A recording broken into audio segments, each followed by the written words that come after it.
ladies and gentlemen, let's get started here. You know what it is. You know what we do. The winner's identity. We play to win. If life is a game, you play to win. And if you don't know it's a game, you will be played by the game. We have with us today, a star. His name is Jon Giganti. You got it. And That's an it. absolute amazing individual. He played Division I soccer. He's a great guy at Bowling Green University. Now he's a coach. And basically, if the stuff I'm reading is correct, he's taken a lot of tactics and leadership skills that he has learned throughout his life, including sports, and he is applying it to life. And so I'm just going to stop right there because I don't want to waste any more time with the introduction. I'm sure that he'll sprinkle aspects of his life in there. But ladies and gentlemen, let's give Jon a huge, round of applause and let's go. Hey, Jon, how you doing? Hey, what's up, Shawn? I love your energy, man. Thank you so much. What a kind Thank you. introduction.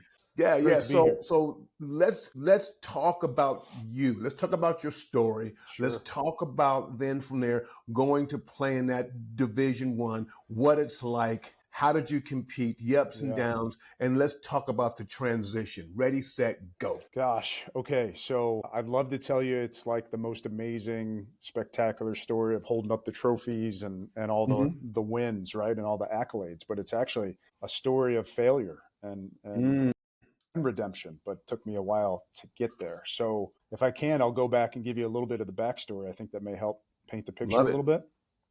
So the backstory is this. My dad came over to the U.S. from Italy when he was 6 years old, so way back in like 1948.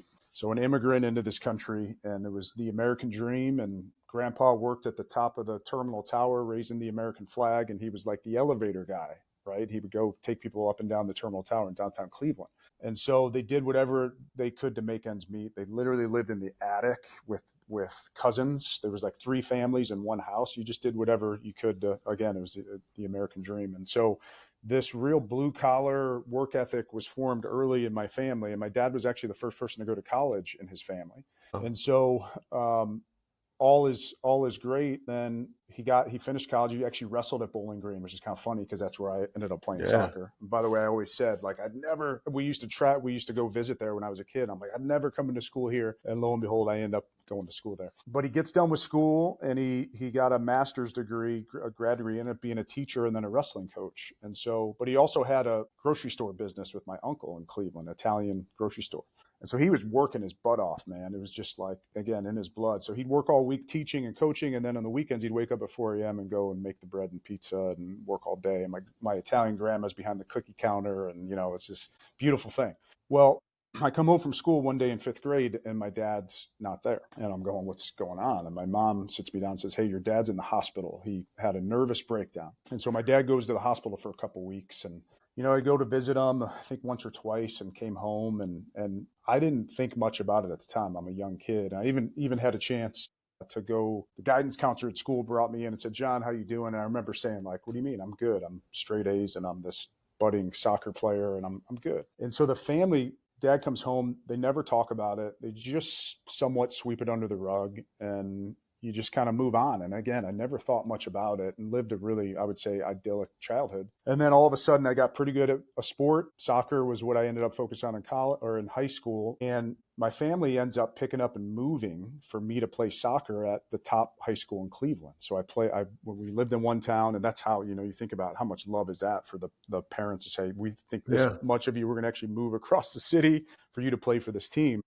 And so on paper, it was great. We won 2 state championships, and I was a key part of this team and ended up getting a scholarship to Bowling Green with 3 of my high school teammates. It was awesome. But there was a lot of stuff underneath the surface that was happening that I didn't yet realize. And I come home from school after my freshman year, parents get in a huge fight, and thankfully I'm there. I break up the fight.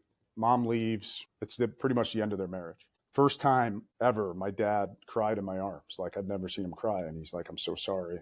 And it was a pretty traumatic experience. So I go back to Bowling Green that fall and dead set, I'm going to win a starting job. And I felt myself cracking a little bit. You were an athlete, Shawn, so I mean, it's at that level, every inch matters. And so I won a starting job. I was even MVP of one of our tournaments that year. I mean, I totally thought I was going to play professionally. That was my goal, my dream. But I became a total head case on the field. Like I underneath, and I didn't know what was going on because I was always a resilient mindset. I was able to figure out, again, this blue collar family experience, and it drove me crazy. I got to the point where if I had a good touch to start the game, I'd be pretty good. And then if I had a bad touch, maybe I'd get in my head, and all these doubts and fears started to creep in. And so we're playing in the NCAA tournament later that year against University of Wisconsin, who beat us 2-0. They went on to win the national title that year. This is little old Bowling Green, by the way, right? Like we're mid-major school, punching way above our weight. So we have a pretty good team. And I remember my coach pulls me aside after the game, and they called me Jono. He said, Jono, man, what's going on? You look slow out there. I'm like, slow, coach? No one's ever called me slow. I mean, I was an outside midfielder, so I was a guy I could run all day. And I didn't have the self-awareness at the time to know what was going on, but it was all this buildup from many years of not dealing with the trash, I call it now. And I didn't, when I came back to school, I never said anything to my teammates or coaches like, hey, I had this traumatic experience with my family and I'm struggling. And so I share the backstory because it is this idea of like this hidden struggle that I think a lot of humans, I would argue most humans, go through at one point, sometime in their life, right? And I was too afraid to show weakness, and I just kept battling through. And so anyway, I still played the next couple of years, but was a shell of the player. In all honesty, I'd win a starting job and I go on the bench, and and at that, I had a lot of pride too. So I was very prideful to be a starting player and a key contributor. And when I was struggling, and again, didn't say anything to anybody. And it led to my identity. And I've heard you talk about this in a lot of your stuff. My identity was literally in a soccer ball. No faith at the time, by the way. This is a big part of the story. Got into the business world and had some success early on, for sure. Got promoted pretty early on. Was in the sales world, but about 10 or so years into my career, I started having panic attacks presenting. And so all this garbage that I let play out through all those decades, really, I did get some professional help, Shawn, but I never wanted to show weakness. No one would ever know that I was going through anything. And I'm in a presentation in Chicago, and I have to leave the room because I literally have a panic attack. And that was the wake-up call I needed. I was broken, and I remember being in that hotel room, just devastated, embarrassed, but that was my journey, the wake up call to make it back. There's a faith journey to this. I went to this thing called Toastmasters every week for 2 years to rebuild my speaking confidence. Yeah. And I finally started to share a little bit at a time. It wasn't like I came out clean with everything, but I realized the more I shared, the more trust I built with people, because on the surface, they would have never known I dealt with this stuff. I'm like, oh my gosh, this is pretty incredible. So slowly but surely, I started to realize, and if I can share a Bible verse, first time I read the Bible, 2015, front to back. By the way, 10-year anniversary for me today. No joke. There's no coincidence coming to the Christ. October 21st, 2015. But the Bible verse that really hit me so hard was 2 Corinthians, my power is made perfect in weakness. And I realized that at that moment, when I gave my life to Christ, I fully surrendered, and the identity in the soccer ball and all the family stuff, everything else it's almost like it disappeared on the spot. And I was able to have this new lease on life, and God's been so good in the last 10 years. And now I get to write books and speak and coach and do all this stuff. So that's the condensed version of the story, but I wanted to give you that context. But hearing you speak, man, I see the pattern. I see the pattern, and I'll just use the nice word, inherited. I see the pattern, the actual pattern that you inherited. Because hearing you earlier, you speak about a lot of things going on, but they're being swept up under the rug. Yeah, for sure. Situations happening with, father and things. And by the time you're in the 5th or 6th grade, dad has a nervous breakdown, and I just went on and just focused on sports, and I just kept on grinding. And then over and over, it just keeps coming up in your story on how you've seen the adversity, or you saw the calling card, but you put your mind and your energy into something else until one day you have that presentation. And that was a moment that you basically, for the lack of a better word, you were broken. But what's so sad is that twofold. A lot of people who get broken, they try to put themselves back together. Yeah. And a lot of people will feel the brokenness and they just keep on limping on the battlefield. Like, I got to keep Yeah. going because this is all I know. And just hearing you Mm. say that, my mind just went back to probably hundreds and thousands of people that will hear this podcast in the years to come and say, you know what, that is me. And I have Yeah. nowhere to turn. I have Mm. no one to talk to. And the wake up call, in my opinion, should have been when the coach said, hey, you're slowing down. Yeah. It's like, but you know what?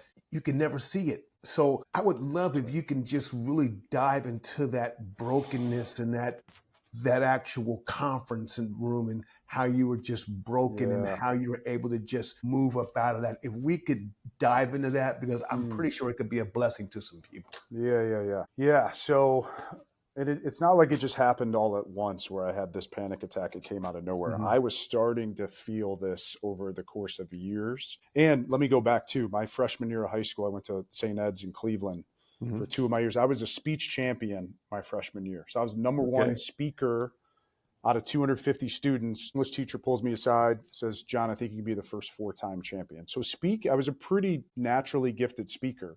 But there's a whole nother story to that because I got cocky too, man. I won this thing and I'm like, I don't need to work at this. I'm naturally gifted. This is how I Right. am. And next year, I Yeah. think I finished third, and then I ended up transferring to play soccer at this other school. But I never really worked at the craft of speaking that much because I thought I had everything figured out. So over the course of my career, I started to just get these semblances I'd be speaking and I would kind of lose track of my thoughts. And I was, for the most part, able to get it back together. There's maybe one or two other times. I remember early in my business career, I was a trainer for a software company. I had to leave the room one time when I was doing a training just to get a drink of water, and then I was fine. As you can imagine, so let me, that I love how you frame that up because you put me emotionally back into that room. There were a lot of elements at play too. I was a fraud, man. I was, because of all this hiding, I was living a double life. I had a family at home, but I was out traveling and I was, partying way too much. And it was just part of the culture a little bit, and not to blame the culture. It was me, choices I made. But you start to numb the pain, right? So when I'm not, I don't know, you don't have an outlet as a human being. What do? You start to find outlets. So Yeah. a lot of drinking. There was plenty of drug abuse through my journey too, unfortunately. But so there's probably some stuff in my head that wasn't, working optimally as well. But I just remember being fearful going into that presentation. I mean, it was stupid, Shawn. It was like an internal. We had to do an account review, so it should have been non-threatening. But again, I look back, I feel like it was God helping me along the path, and the best thing now I look at it, it's the best thing that ever happened to me. So I'm up, I'm a minute in, and I just feel this, I can feel it almost now. My arms get tingly and like it feels hot, and then I literally faked a headache and left the room. Yeah, yeah, it's one of the blessings slash cursings of a high performance athlete, high performance person, is that we have the ability to disassociate. We That's good. have the ability to actually create a cut in our mind. It's like it's Mm-hmm. game time. And now we get on the field and we perform. It doesn't matter what That's you're good. dealing with. It doesn't matter what you're going through. You have your whole team depending on you. You Yeah. gotta you Got to gotta show handle up. your business. And then unfortunately that transcends to life. Yeah. It's like, you know what? I have to perform. Now you become a performer. Right. But there's at least one part of you that remembers, and Yeah. that's your nervous system and that's your body. Right. Your body remains, even if your mind and So your true. conscious, like, hey, I'm over here, subconsciously, your Yeah. your your body knows and it remembers and it feels. And Mm-hmm. the most successful, the winners that I've learned and that I've met in life have the ability to move spirit, soul, and body all together and to Mm. feel the pain and to feel the stress and to feel the adversity, and then have the unique ability to bring it all together, let it flow out, and then come back wholeheartedly. What Mm. happens That's good. oftentimes is that when we create that disassociation, sooner or later, man, it catches up to you in the Oh my most gosh. weird ways. It'll give you So signs and good. symptoms. It'll give you little warnings, but if you don't listen, bam, it'll Yeah. hit you, especially athletes. So No doubt. Mm. I'm very interested to know how, because you mentioned the secret weapon, God. Yeah. I'm Yeah. Yeah. very interested to know how you are able to climb up out of that, yet still understand it and to be able to relate, to be able to help other individuals as they climb. Because oftentimes your curse is your calling, because this is a curse that has afflicted you. But now, as I'm reading, it has turned into your calling. So let's just flow with it. How you able to flow up out of it, and then now how you're able to reach down and pick up others and pull them up as well. Yeah, wow. Thank you for sharing all that. Dang, that was a powerful 3 minutes that you just said. We need to cut that, and that was. I need to listen to that every day. That was so good. Wholehearted. You said something really that's really important to me. And I would equate this anytime I work with athletes now or teams. I talk about we can be in our heads or we can be in our hearts, and I think you need both, right? You need both to produce an outcome or to produce excellence. I think a lot of times, sports teams X's and O's and not enough on the heart and the culture and everything in the relationship, those sorts of things. It's the same thing in the business world. I've seen it, and I've been a part of sales teams, and a lot of it is no pipeline and let's go sell. We got to move the needle. We got to do this, and there's not as much of that connection. How do I think about this? And I've heard you talk about it in some of your stuff. It's a choice. It's a decision, and I've had a coach tell me in the past, life is simply two things. It's data and it's meaning. Data happens we have millions of bits of information coming into us all day long, every day, and we associate the meaning to it. A lot of times by default, and maybe that's the negative situation. And I'm not immune to this. I had a hard day yesterday. I was complaining about something as I'm building my business, right? So this is a daily, moment-to-moment thing we have to be aware of. But we have the choice on how we respond to something. So I've heard people say adversity doesn't happen to you, it happens for you. Tony Robbins talks about that. I love that. I mean, it's just, Can you repeat that so it can become my next Facebook post, please? Yeah, man. Adversity doesn't happen to you. It happens for you. And I think that's the difference. You've talked about seeds. Have you been buried or have you been planted? That makes all the difference in the world, that perspective. So if you think of yourself, if I thought of myself as buried, which I did for many years, I'm never going to talk about this stuff. I'm never going to never let them see me sweat. Well, maybe God planted me that whole time. Maybe that arrogance and that swagger after I won that speech competition in 9th grade was waiting for me to come out now and be able to offer more to the world. Because now I get on a stage and I share the story. I get chills even telling you this. Like I talk about it. People are blown away. Like, man, how you're like the most authentic person I've ever heard speak, whatever. Because you just like put it all out there. And I'm not, that's not a brag. That's just me saying, because I've seen the darkness. I mean, there were moments I wanted to take my own life when I was going through this. And I've seen God restore me, restore my family. And I'm like, man, God, use me. That's what I do. I pray, like, just use me. And I always, even before this podcast, I'm like, God, I can prep all day long for this. And you prep for a talk. Of course you do. You want to like give honor to that. And you want to earn the right to be on a stage. But I also say, God, use me. Let your words be my words, right? Like I'm open to whatever you want to provide. And I find that every time I do that, and I'm very prayerful before I go and talk anywhere, even in corporate settings, which, you got to be careful with being too overt. Right. You want to beat a group over the head with the Bible, but it's also, I don't pull anything back. I talk about power made perfect in weakness because I don't care what you believe from a faith standpoint. That's a helpful thing to understand, right? I talk about my habit in 2015. I started to read the Bible to start my day because I had people pouring into me saying, this is how you do this. And it became a habit. And I talk about that very openly. And, people can choose their own habits, but there are things we have to do to build ourselves up every single day so that we can serve others. That's the key. You're not building yourself just selfishly. You're doing it so that you can be in service of others. Let me tell you what I not like but love about you. What I love about you is as I was talking and as you're responding, you still can feel a part of that. And that's so, so, so important because now you have a heightened level of empathy and sympathy for a person that when they're going through it, you're still there.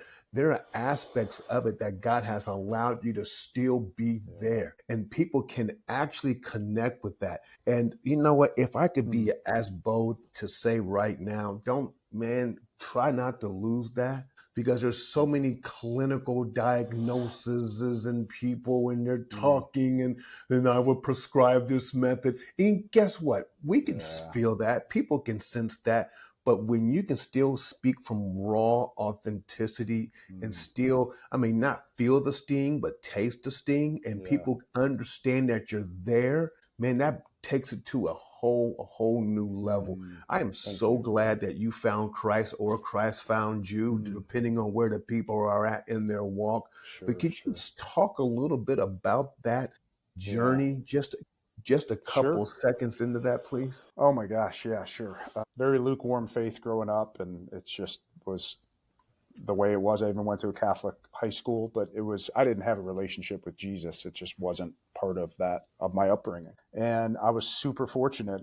After college, I moved to Chicago for a few years, and I met a girl who, I live in Columbus, Ohio now, but I met a girl through an old teammate of mine I was visiting, devout Christian girl. She was amazing. My wife. We've been married almost 20 years now. And, she came out, she grew up in this. Yeah. Right. So, thank you. Yeah. So she grew up in this non-denominational evangelical, like if you talk to her mom or dad, they said at 3 years old, she'd be in grocery stores and she would be praying the blood of Jesus over. Like it was in her spirit from moment one. And there was just something that beautiful girl, but also like there's something about her spirit that moved me to her. And I took that for granted, Shawn. I mean, I almost lost my marriage through this process. And thankfully God rescued me, but now she inspires me, and she's my biggest encourager too, praying for me, I have 3 kids, praying for our kids all the time, praying for other people. She's a light. I keep telling her, I'm like, I'm doing all this stuff, but you're the one that's going to be on stages, not me. This is just as soon as you're ready. But you see someone model the way. I was kind of like lukewarm and reluctant to it for a while, but I was seeking and trying to figure it out. And then at the depths, when I'm driving home drunk from a client dinner and I'm thinking about pulling off to the side of the road because I'm thinking in my head I have an insurance policy and no one will know it. They think it's just an accident. And something's just pulling me back. Like, no, there's more to this. That's not your legacy. That is not going to be your legacy. And I was fortunate to, again, go through this adversity with the speaking, but I also got in the right room. So I was fortunate to get in the right church. I had the right pastor who challenged me 10 years ago today. Pastor David Milroy, New Albany Presbyterian, said, John, have you drawn a line in the sand? What do you mean? He said, no, have you committed your life to Christ? And I was going to church for a couple of years and starting to navigate this journey back. And I said, no. And she said, well, why don't we get down on our knees and pray right now? And I said, great, let's do it. And so within 3 months, check this out. We had at our church on Sunday that fall, a guest pastor came in from Charlotte, a guy by the name of Dustin Swinehart, Columbus guy, but lives in Charlotte, ran a refugee ministry called Project 658, where they build into the refugee community. He gets up and I didn't know he was coming into church, but he talks about Jesus is the bread of life, John 6:58. And turns out I played soccer against him in college. He played at Miami of Ohio. I played at Bowling Green. I hadn't seen the guy in 20 years. Yeah. He's up there preaching. I go to the meeting and they say, who wants to help lead this mission trip to Charlotte, family mission trip? I look around the room. No one raises their hand. I'm like, I'm in. And I remember my father-in-law, devout Christian guy, pulled me aside and he's like, John, are you sure? Like, I think you're going pretty fast on this. Like, you just gave your life to Christ. And I said, no, I'm good. I'm in. I'll figure it out. And it's just, I remember going for the first time too. We did a site visit in Charlotte and our pastor, same guy, David Miller, asked me to pray for the group. I'd never done that in my life. And I'm like, what, me pray? And so, I just jumped in and just open to wherever God takes me now. It's been a huge blessing just being surrounded by some amazing people. Yeah, radicalness sometimes doesn't have a place in modern day Christianity. Being crazy for Christ, stepping out of the comfort zone, stepping out, and honestly, it can get kind of lonely because I have and you have that type of personality. Like, you know what, I'm out here. And guess what? I'm out here, right? It's like I'm on the trails, and you have too much authenticity and truth within yourself to go back in that because you see the end of it. No, I'm not going back in here, And so now I'm called to lead, and others will follow, and that can be. And some people say no, it's not. I mean, I in fact, I think one of your mentors said that it's not, but I disagree. Leadership can be lonely. Like Yeah, jumping out there and just be like, boom, let's go, let's swim. It's like, sure. where's everybody else at? It's just me Yeah. out here. Like you're the only one in the entire church that raised their hand. I'm like, are you kidding me? Like, where's everyone else at? I don't care where everyone else is Yeah. at. My hand is up in the air because I'm that guy. Yeah. That God has called not to flow in the system, but to change the system. Yeah. That is extremely powerful. So now here you are, you're taking all these experiences, you're taking all your challenges and your setbacks. I really wish I had time to talk about you and your amazing wife, because that team, I could just dare to say, had it not been for her prayers and her support, I might not even be talking to you right now. I mean, right. Praise God I for would that. love So to true. peel that onion back. And what I'm going to do? I'm going to call it an audible. Let's just peel that onion back Okay. just for a few minutes, because Sure. a lot of us think that, this is my battle. I got to walk it out alone. And God's never intended for you to play this game alone. Yeah. There you go. Yeah, So, gosh, my wife, Michelle's her name. Yeah, she's incredible. And by the way, I just left a 25-year corporate sales career last year to start my own business, to do this work full time, because I felt the call to do this. And it is huge. It was a very safe career. I mean, you're somewhere 25 years, you're making good money. I'm on an expense account, playing the best golf courses, eating at the best steakhouses. I have my sales team and I'm getting stock it's great. And I just felt, I wrote With Intention is my book. I wrote it in 2022, which was a call from God to put this story out there and talk about this and talk about the path back and hopefully serve others through that. But I felt a calling to do this work full time. And as you can imagine, you're working for a company and I'm all in there too. But there was a little bit of a friction of, I want to do this work. And my wife was my biggest encourager through that, as far as like, look, let's be planful for the transition and let's save a little bit more and let's be mindful. But man, just her praying for me. I brought my kids into the decision. She's been amazing leading. She's such a spiritual warrior, but talking to the kids about, look, this is dad moving in faith. And it's been a huge blessing. The last year I've been home a lot more than I ever was. I used to travel all the time. And just having her, she has these note cards. Like she'll go walk on the treadmill even, and she's got like a stack of note cards. She's just praying over the kids. I mean, you have challenges in families. We're not immune to that. So challenges with the kids and school and sports and whatever else. And I just think of it as identity. Like, it's because my identity was in a soccer ball. My son's going into his senior year. He's a basketball player and he's a good player and he loves the game, but that's not his identity.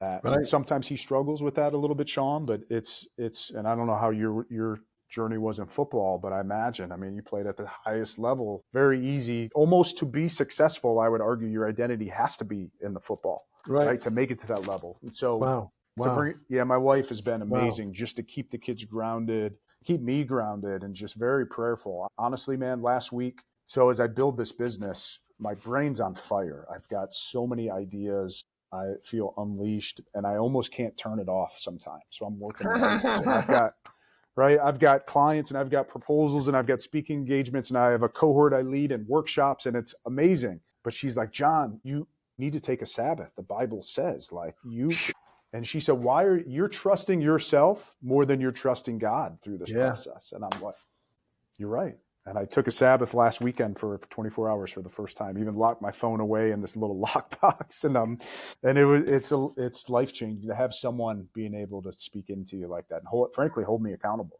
That's what she does for me. That is so huge to have somebody that can see the same thing from a different perspective. Yeah. You played soccer. So when you're on the field in your position, you see it from one perspective. If you're a coach, you see the same thing, but from a different perspective. Right. And then if you're in the press box, you see the same thing, but from a different perspective. Yeah. That is absolutely amazing. So now guess what? You speak, you travel, you invest, you've written books. Give me two of your hallmark phrases or messages or approaches to all the Johns who are out there, whether they're 66 or 76 or however, 14 or 18 young executives who are coming up, man, and just like, wow. And you see it. what do you say? What do you say to these individuals from your experience? If you can wrap your Yeah. experience up in one or two phrases, what would you say to them? Yeah. It's not about you. Hmm. It's about others. However, you still have to focus on you. Meaning, invest in yourself. It's the old adage of you get on an airplane and the flight attendant gets up and she puts the oxygen mask up and she says, "Hey, even if you have a child next to you, you need to take care of yourself first." Well, they say that so that you don't die, so you can breathe, so that you can serve the person next to you.